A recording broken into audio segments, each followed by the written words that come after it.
కల్తీకి కాదేది అనర్హమా? ఏ కల్తీనా అదే చిరునామాగా మారిపోయిందా?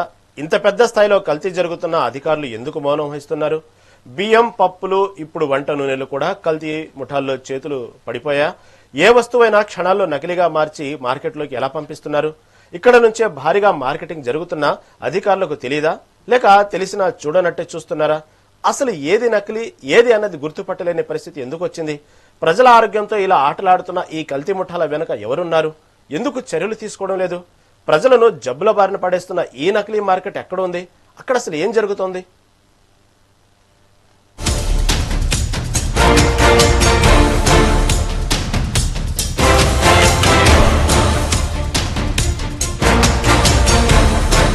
పల్నాడు జిల్లా నర్సరావుపేట కల్తీలకు అడ్డాగా మారింది. కొద్ది రోజుల క్రితం ఇదే నర్సరావుపేట జిల్లాలో అక్రమ బియ్యం పట్టుకున్నారు. తర్వాత వినుకొండలో పప్పుల అక్రమాలు వెలుగులోకి వచ్చాయి. ఇక ఇప్పుడు నర్సరావుపేటలోని పలు ఆయిల్ మిల్లుల్లో నకిలీ బ్రాండ్లు తయారు చేయటం, కల్తీ ఆయిల్ ప్యాక్ చేయటం గుర్తించారు. మార్కెట్లో ఉన్న ప్రధాన బ్రాండ్లలో ఏ బ్రాండ్కు నకిలీ కావాలన్నా ఇక్కడ తయారు చేసేస్తారు.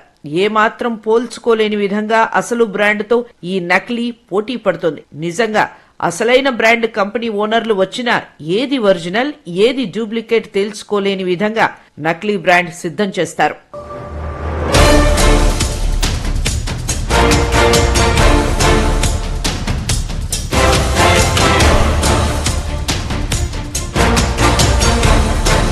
అయితే ఇటీవలే ఈ పట్టణంలోని కోటప్పకొండ రోడ్లో ఓ ప్రముఖ ఆయిల్ మిల్లులో భారీ స్థాయిలో కల్తీ నూనె తయారు చేస్తున్నారు. దీనిపైన అక్కడ అందరూ చర్చించుకోవడం పరిపాటిగా మారిపోయింది. కల్తీ నూనె తయారీ జరుగుతుందని అధికారులకు తెలిసినా కూడా అటువైపు కన్నెత్తి చూడాలన్నా అధికారులు భయపడుతున్నారు. ఇక్కడ ఇదంతా ఎంతో కాలంగా జరుగుతోందని, అందరికీ అంతా తెలిసిన చర్యలు ఉండవని స్థానికులు చెబుతున్నారు. అధికారులు మామూలు మత్తులో ఉన్నారని వ్యాఖ్యానిస్తున్నారు. కల్తీ ఆయిల్ మిల్లుల యాజమాన్యం భారీ స్థాయిలో అధికారులకు ముడుపులు అందిస్తున్నారనే ఆరోపణలు ఉన్నాయి. నర్సరావుపేట కల్తీ నూనె తయారీలో మొదటి స్థానంలో ఉంది.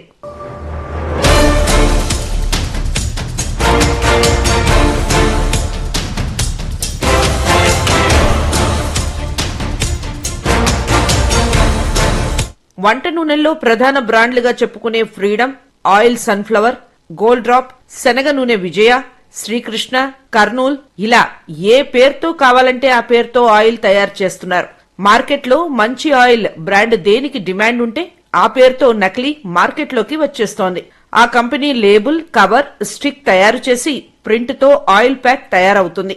అయితే కల్తీ నూనెతో భయపడుతున్న ప్రజలు ఎలాంటి అనారోగ్య సమస్యలు వస్తాయో అనే ఆందోళనతో ఉన్నారు. ప్రజా ఆరోగ్యంతో చెలగాటమాడుతున్న ఇలాంటి నకిలీ వ్యాపారులపైన మాత్రం ఎన్ని ఫిర్యాదులు వచ్చినా చర్యలు ఉండటం లేదు. ఇప్పటికైనా అధికారులు చర్యలకు దిగుతారా లేదా అనేది వేచి చూడాల్సిందే.